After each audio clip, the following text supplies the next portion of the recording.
Namaste and welcome to another edition of the Bharatvaarta Weekly. I'm Roshan Cariappa. I'm joined by Abhishek Paul and Nirav Kanodra to bring you through the news and events of the week that was. It's been an amazing week. India has made it to the World Cup finals. Of course, I'm talking about cricket here. We also have a bunch of geopolitical stuff. There's a reshuffle in the UK and an ongoing political crisis, if you can call that. Then on to the US, we'll bring you updates from Chinese President Xi Jinping's visit. Of course, he's met President Biden, he's met Governor Newsom and others there, including the business leaders.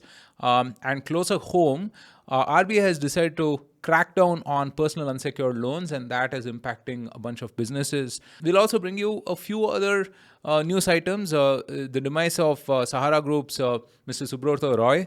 Of course, I mean, he was in public memory about 15, 20 years back for not the right reasons. The Chhattisgarh MP elections have been ongoing. And this morning, tech Twitter woke up to the shocking news of Sam Altman, the OpenAI CEO, being fired. All of this and more on this Bharatvaarta Weekly. If this is your first time, don't forget to follow or subscribe to us on your favorite platform. We publish episodes on politics, policy, and culture. And if you like that content, you could stay updated on this channel. All right, Abhishek and Nirav, plenty to discuss. But first of all, we've made it to the finals of the Cricket World Cup. So it's going to be a repeat of the 2003 World Cup, well, hopefully with different results this time, right? India and Australia both face off against each other. Of course, India cruised through the group stage, finishing top on a maximum 18 points, having won all of the 9 matches that we played. And Australia, on the other hand, was in a precarious position earlier, and they bounced back after defeats to India and South Africa in their opening matches, won their remaining 7 matches. Well, I would say both teams have momentum. Kind of evenly matched, but obviously India is looking invincible at this point of time, right? I mean, I hope I don't jinx that. But yeah, Abhishek, what do you think? Yeah, I think the two best teams overall eventually reached the final. The good thing was, I think, both the semi-finals were quite exciting in their own way. Like they were very different matches, but proved to be quite exciting. I think Indian fans definitely were feeling jittery when Kane Williamson and Daryl Mitchell were having a very good partnership, right? Because we have not faced much adversity in this tournament, so you kind of get a little scared early when you face one. So yeah, I think it's good that the team did face some adversity in the semi-final.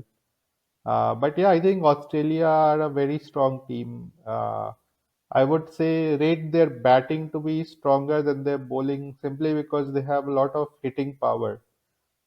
People like Travis Head, David Warner, Mitchell Marsh, and Glenn Maxwell, they've all scored heavily at various times in the tournament, and they are type of players who, like in an hour, can win you the game if it's their day. So I think I would say it's a 50-50 match. India do have the advantage of the home crowd, right? 130,000 packed in the stadium tomorrow. But Australia have the sort of edge in big matches, right? They invariably tend to perform well in these competitions and are like very good in finals and knockout matches and stuff. So yeah, I think hopefully I would hope it's more of a repeat of the 2011 Yeah. quarterfinal, which was in the same ground rather than the 2003 final.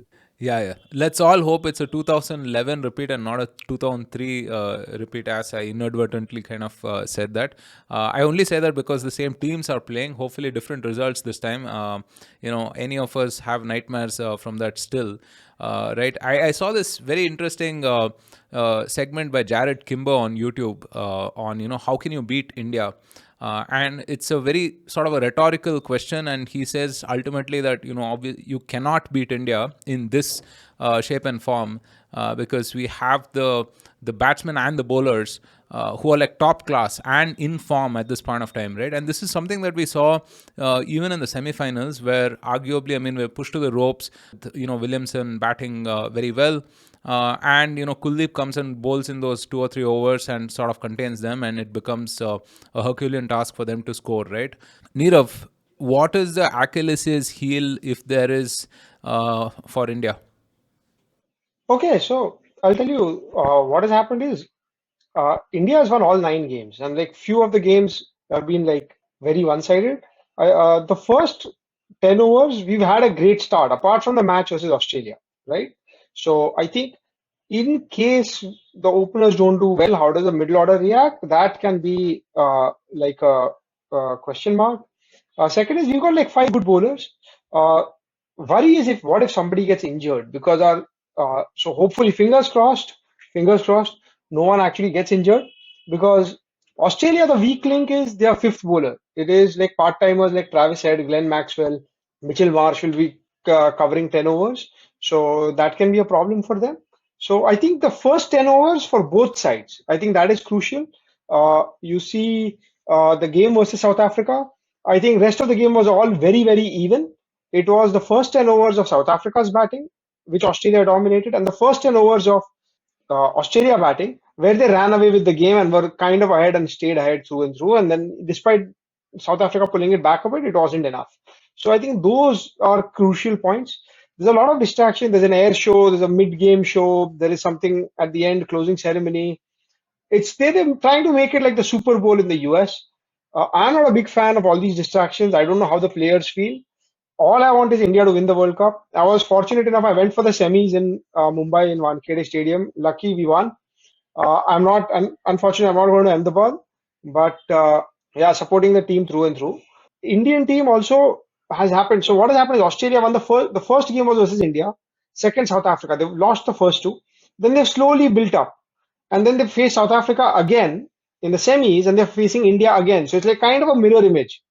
So now, can they pull it back, or is this Indian team like the Australian team of 2003 and 2007, where they won all the games, bossing over everyone else? And I think hopefully Indian team is like that. It reminds you of the Australian team in 2003, that India lost the first game to Australia, then was close, like a very close game versus Netherlands. They scraped through, but then they built up, and then they lost against Australia in the finals. So I hope it's like reversed, and Australia, their first game and the last game both end up in losses versus India. So yeah, fingers crossed. Hopefully, I think if we go through the first 10 overs, also like some of the middle order or lower middle order batting hasn't been tested. Surya Kumar Yadav or Jadeja haven't had, well, the team is doing so. They haven't had that much opportunity to bat, but hopefully everyone delivers, and yeah, we will. I think man for man, India is a better team. The conditions also favor India, and if we had like a best of three finals, I would say surely India wins it. But on one day, who knows? So yeah, fingers crossed. Yeah, yeah. Would you change things up in the side? I mean, maybe bring in Ravi Ashwin or something, or stick with the winning combo? I think stick to the winning combo. Ravi Ashwin, had it been like a very square turning track, maybe, but not as like the pitches have played out so far. So stick to the winning combo and go through it. Yeah, I'm an Ashwin fan, but I think in this scheme of the things in this team, probably Kuldeep Yadav deserves or Jadeja deserves the spot ahead of Ashwin at this point. All right, all three of us have called it for India. By the time you guys are listening to this episode or watching this, I mean, you guys have already seen the results. Be kind to us. I mean, we're only guessing on half information here. But yeah, let's hope that India has made it through. All right, moving on. There is high drama in the UK with yet another cabinet reshuffle in the midst of an ongoing political crisis in the country. Last week, Rishi Sunak, the Prime Minister of Britain, sacked his Home Secretary, Suella Braverman, after her criticism of the police for their handling of pro-Palestine protests. She was immediately replaced by the Foreign Secretary, James Cleverly, which also led to the surprising comeback of the former Prime Minister David Cameron as the new Foreign Secretary. These moves are said to be a positive for India, as the harshest critic of an FTA between the two countries, Suella Braverman, is out of the way, and David Cameron, who is who has good relations with us, is again back in the cabinet. Nirav, what does this mean for India? So one is, so what does it mean first for the UK? Like, what has happened is, UK is like kind of deeply divided society on the whole Israel versus Hamas issue. I wouldn't call it Israel versus Palestine, it's Israel versus Hamas. And what Suella Braverman has said, like you could say, like it's treading a fine line politically, because if you see politically, there are very few Jews compared to the Muslim population, and maybe I think their voting behavior could be probably one way or another. But I would say Labour has like a lot more immigrant votes and a lot more Muslim votes, or who are more pro-Palestine. So so she made a comment which that the police was lenient on those protesters, all those protests for Palestine, and compared it to like the police being like stricter on like other demonstrations, or there is the whole World War One victory march which people were taking part in. So that got a lot of backlash, and right now, due to multiple reasons, the Conservative Party is trailing behind Labour in polls, though they are in power, they're trailing behind massively. So I think Rishi Sunak probably did some damage control. So he's gotten Braverman out, and he's gotten in James Cleverly from the foreign secretary, made him the home secretary. So in India's terms, it's the foreign minister versus the home minister. And David Cameron, who was kind of in retirement, brought him back as foreign secretary. There are a few others as well, a few other cabinet reshuffles as well, between like the Department of Roads and the Environment and health and social care, etc., and for pensions. But I would say like those are relatively minor. I think this is the big one. And see, India UK FTA is being stalled. I was hoping it would be signed by Diwali, and I have been wrong. There are a few sticking points, but I don't think either Braverman, who's of Indian origin, but or like Cleverly, probably I don't think they disagree too much on those issues. So for India, it doesn't change that much. Foreign Secretary, see, David Cameron, previous Prime Minister, very experienced politician, he had a meeting with S. Jaishankar, so that is great. During Diwali, Dr. Jaishankar was in London. He met Rishi Sunak and family, and he also met David Cameron. So hopefully, there's a little more cooperation on that front. It's not just the FTA. There are a lot of other things where India wants to be aligned with the UK, and UK wants to be aligned with India. So I think, and India needs to be very cognizant of the fact that next year we have elections in India, and later in next year or early in 2025 there'll be elections in the UK, and we want to get a lot of these things signed, because in case the government changes anywhere, we'll be starting from scratch. So that is what it is.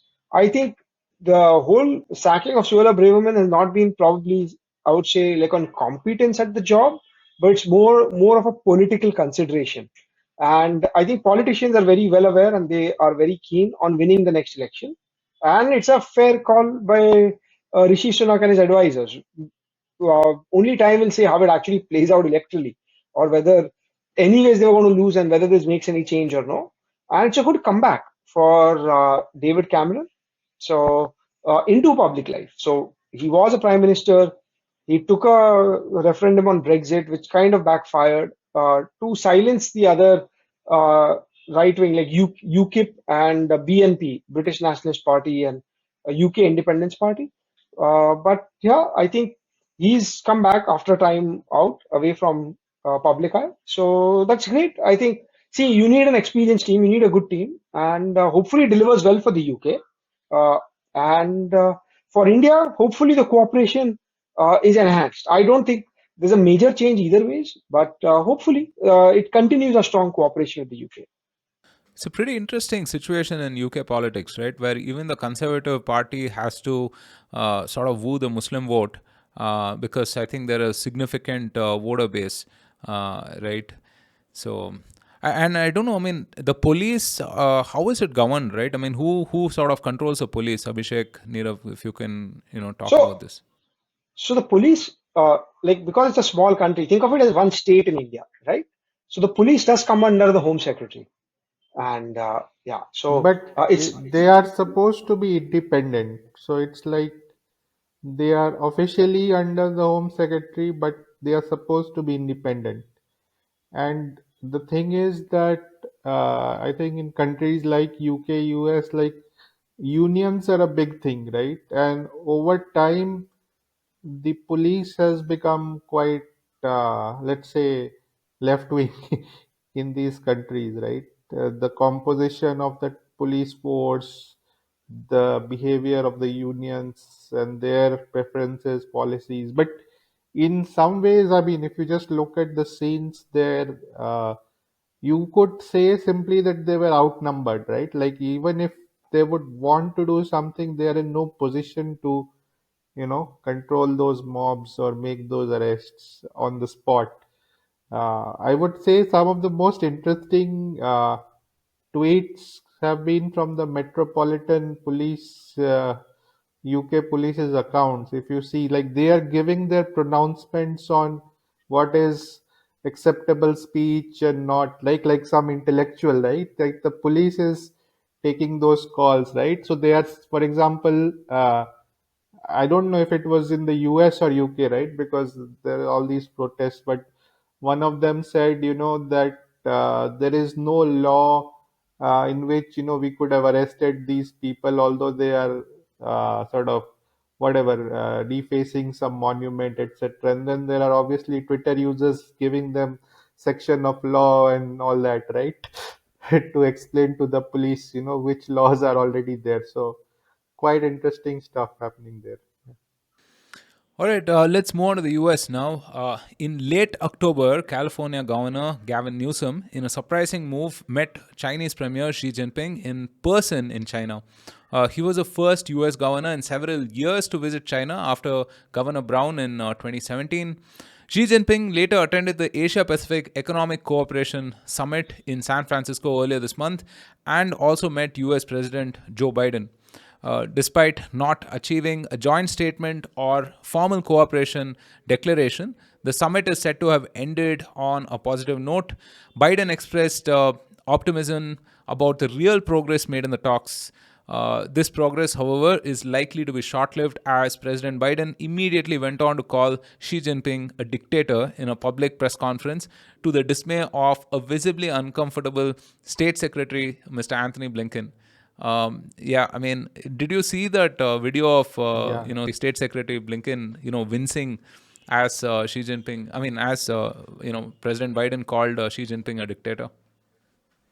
Yeah, I mean, that was very amusing. Yeah, So the hilarious. thing with Joe Biden is you don't know whether what he's saying is what he meant to say, or he just happened to say it because he's You, old now. you don't So know you don't know if he's taken his medication or how much of yeah, it he has taken at any moment of time, right? I mean, yeah, that's it's sad to say that, but it's a very unpredictable sort of a situation. correct. Like he's also unpredictable in his own way. Yeah. So seems like, I mean, at least on that, him and Trump are overlapping, right? I mean, if not on the policy front, but yeah, what do you guys think about this? I mean, is it like a very superficial thing, or does it also reflect the fact that China, given some of its domestic problems, is starting to make amends globally, right? I mean, Abhishek, So I think one thing was that when Nancy Pelosi, who was the then speaker, visited Taiwan in August last year, the US and China had ended up severing any military contacts, right? So that seems to have now been decided that they will restart military to military contacts, which is, in a way, it's good because you don't want another war right now, right? So and then a presidential hotline is supposed to be opened now, and then the US has asked or got China to sort of agree to curbing fentanyl production, which is probably a big issue facing US society. So yeah, I think there have been some sort of progress in terms of the two countries again beginning to talk to each other in some meaningful way. But I think US business is still probably keen to, Yeah. continue with China. I think before the call we were talking, right? So Neeraj said like decoupling is probably not possible, but de-risking is the extent to which the countries can do with China, and that is obviously continuing throughout the world. On the Taiwan issue, obviously,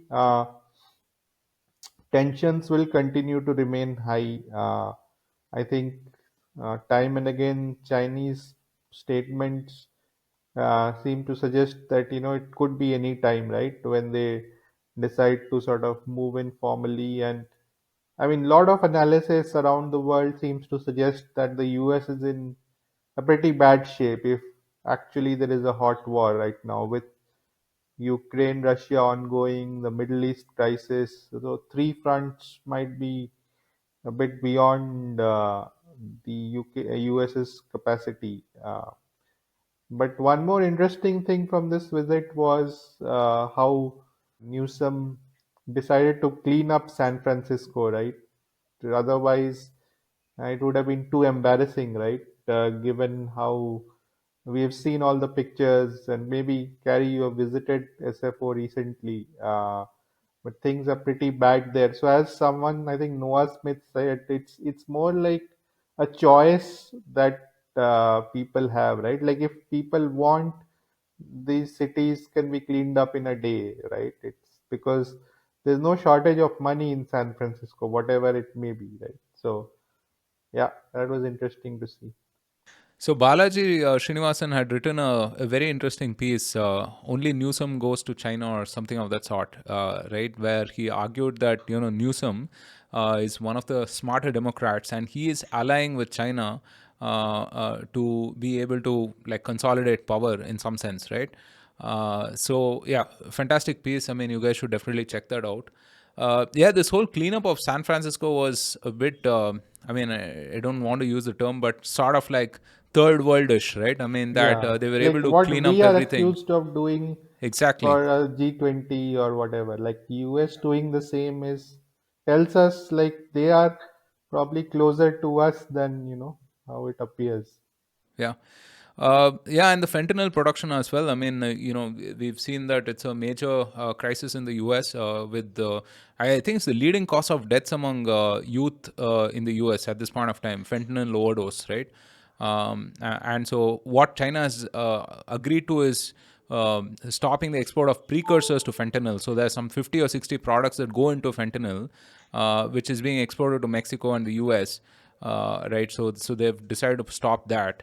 Need of this whole, Taiwan, the one China policy, and so on, right? I mean, do you think the US will just play along? Because I don't think it really costs much to say that, yeah, I mean, we agree with the one China policy, and then simultaneously support Taiwan as well, right? I mean, that See, strategic ambiguity of sorts. yes, so yeah, their official policy is strategic ambiguity. I think probably they don't want to be drawn into a war, but probably they want Taiwan to buy arms from them. So that is also good. See, this is like US and USSR, the way they were like having talks, having all of those things. Plus, there's a lot of trade between the two countries. A lot of American corporations have a lot of exposure. A lot of people have factories sourcing uh, things. All your iPhones. India is on track to make like 7% of iPhones, and I think Vietnam is going to make some small percentage of Mac iPads and MacBooks, right? So I think they all are very enmeshed together. So that is there. So they want to like it's like you can call it like a frenemy situation, and competing in some places, cooperating in some places, and let's see what it does. The whole thing, the fentanyl thing. I think China was on the other side of the opium trade, which UK actually kept selling opium to China, and you had a lot of youth addicted to it, and that kind of brought the downfall of the last Chinese Qin dynasty. And so I think this one where US is asking China to clamp down maybe shows like the power equation probably has changed a bit, or the ball is in China's court. But let's see whether the actual action is taken or no, or is there just some like cosmetic cover-ups done there. We will see. I think both sides kind of need each other. Uh, Without buying things from China, the inflation would skyrocket in the US. And without US buying Chinese goods, the Chinese economy will collapse a bit. So I think both need each other. And so they are like like competing in some areas. They're cooperating in some areas. And it is a bit like USA versus USSR.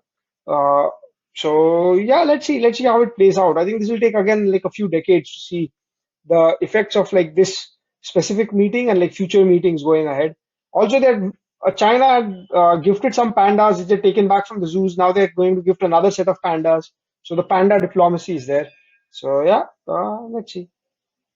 Amazing. The summit also led to a key agreement restoring military to military communications. I think that is a crucial thing. It de-risks any miscommunication, so to speak. And of course, I mean, the hot topic always, right? AI regulation and so on. I mean, there was some talk about that as well. Well, all right, closer home. After repeated warnings, the Reserve Bank of India has swooped down on banks and NBFCs, their growing exposure to unsecured credit in particular. The Reserve Bank has increased risk weights on consumer credit to 125% from 100%, making such loans expensive. The decision excludes housing, education, vehicle loans, and loans secured by gold or gold jewelry from the higher risk weight. This move comes as the RBI's response to a rising trend in unsecured loans that could be a systemic risk for financial institutions. Nirav, is this, something to worry about, or, so fairly like, par for the course? So see, this is RBI is being a bit proactive as a regulator. So basically, what is the addition and risk weight? So banks have to have minimum capital adequacy about 8%. So basically, the value of the stock. So you take the value of all the assets that the bank holds minus all the value of the deposits, liabilities, or like debt which the bank has borrowed. That should be about 8%. Or so most banks are usually higher than that, closer to 10% or more. And similarly, NBFCs have a lighter touch regulation, and NBFCs don't take like retail deposits. So the consumer growth, unsecured lending are the fastest growing piece in India, maybe showing some signs of overheating. I think people are quite optimistic. People believe that they have the ability to repay the debt. They have expectations that their income is going to continue increasing. And yes, Indian economy right now is in a bright spot. But what if there's a global recession or something? So India also might be hit, and most people are optimistic when they take on a loan. Nobody wants to default. But if their circumstances change, probably they might in the future. So what RBI has done is, so for example, for every 100 rupees of uh, consumer loans that bank would give out, they need to have at least 8 rupees of equity capital. That has gone from 8 to 10. So now a bank's board will have some targets that I need so much return on equity. So either they can say, okay, I lend less to consumer businesses and I lend more to housing loans or auto loans or business loans or like infrastructure loans, etc. Right? So that is one possibility that you see less growth. So I think it will continue growing, but at a slower pace. Or uh, consumer loans are still profitable. People are not yet defaulting. Everything is fine. But now, if I need to hold more equity against it, then I need to be charging a little bit more. So maybe like a 50, 60 basis points higher interest rate will be there on these loans versus to adjust for the risk or adjust for the regulatory cost. And I think we'll see somewhere a mixed bit of both. Again, who does it affect? Consumers who are borrowing unsecured, yes, it makes borrowing a little bit more expensive for them. And maybe the whole approval process might get a little bit tighter. For especially NBFCs and fintech lenders who are focused a lot more on consumer lending, it affects them a bit more. And for large banks, like big retail commercial banks, they have different sets of loans. They lend a lot to like large companies, corporate loans, housing loans, so infrastructure loans, government debt, security, etc. So for them, this is a small percentage, and then they might choose that where do I want to grow my balance sheet a little bit more. And so yeah, I think it's very prudential approach by RBI. It is not changing anything. See, it's not saying that don't lend. It is not. It's just saying that the credit growth year on year had been about 20%, whereas nominal GDP is growing at about 11 to 12%. So you take the GDP growth plus inflation, so about 7% GDP growth, about 5% inflation, so or 4.8, etc. So we are growing at 11 to 12%. Is the whole economy is growing, but the borrowing, consumer growing growth debt is growing at 20% year on year. So it tells you that this is a initial sign of overheating. So you're going too fast. You just gently apply the brakes or downshift gears a bit. But this is continuing to grow, and yeah, hopefully, I think this is a very smart way of regulating all these financial entities, ensuring that when there's a crisis, what would happen is you'd see a little defaults and NPAs increase, then these banks might have to be recapitalized. So then they will have to either then for the PSU banks, who is the lender of last resort, or it's the government will have to recapitalize these banks, right? Right. So I think it's a sensible decision. You think it'll impact the spending? Because I mean, I understand some of these card stocks and stuff were trading 4-5% below their levels, right? So do you think that that will have an impact? Yes. So at the margin, if I would just like to ask someone, you are buying a consumer electronics item, you're buying a new phone. Would an interest rate of 12 versus 12.5% change your decision? Probably not. Think about it that way. And if that is changing, then probably you should not have been buying that expensive item as well. Maybe go from like a more expensive thing to like a less expensive thing. Yeah. So I think that is what it is. It is very much at the margins. So say you are borrowing, maybe you say I defer. So either you'll say, okay, it's getting more expensive for me to borrow, so I defer it by a few months. Maybe I buy something cheaper, so I borrow a smaller amount, right? So that is what it's going to affect things at the margin on an aggregate level. But all said and done, if like this changes your decision for like these lot of these consumer loans are very small unsecured loans. Some of them are for renovation of a house, right? So you buy a house, you can get a housing loan which is secured by the house, but unsecured loan is for home renovation. So then you say, okay, maybe I save a bit on these costs. Maybe I borrow a little bit less. So I think those things are there. That's about it. Or if the interest expense over here goes higher, that much money I spend less in eating in restaurants. Or so it'll affect somewhere, but only at the margin. And the Indian economy is going all fine. So I think this is just being smart about things. That's all. All right. Before we wind up, a few other news items that we thought we'd cover in a jiffy. Subrata Roy, the founder of Sahara India Group, passed away on Tuesday due to a cardiorespiratory arrest. I don't know if a lot of you remember, about 15 or 20 years back, he was very much in the news, quite infamous as well. In 2011, in fact, the capital markets regulator SEBI had ordered two Sahara Group firms to refund the money raised from nearly 3 crore investors through certain bonds known as optionally fully convertible bonds. There's a fantastic documentary on his life on Netflix, right? And if you want to understand how pre-financialization India was, I think this is a fantastic case study to that degree. Do check that out. Also, we have elections ongoing in Chhattisgarh and MP. Voting for 230 assembly constituencies in Madhya Pradesh and 70 out of 90 assembly constituencies in Chhattisgarh was held on Friday last week. So we'll bring you some of the updates on that. The counting of votes will take place on December 3rd for both these states. And also, as of this morning, Sam Altman, who was the CEO of OpenAI, has been fired by the board. There was some spiel of lack of confidence in his abilities or something to that effect. OpenAI has been in the news for ChatGPT. The company has been valued at I think $90 billion at last I checked. And it's a bit of a shocking news, I would say, because Sam was at the forefront of this. So the news is still unraveling, I would say. I mean, we'll get to know in the next few days why that was the case. Microsoft shares tanked about 2% based on this news, because Microsoft obviously is a key investor in OpenAI. Well, all right, with that, we come to the end of this weekly.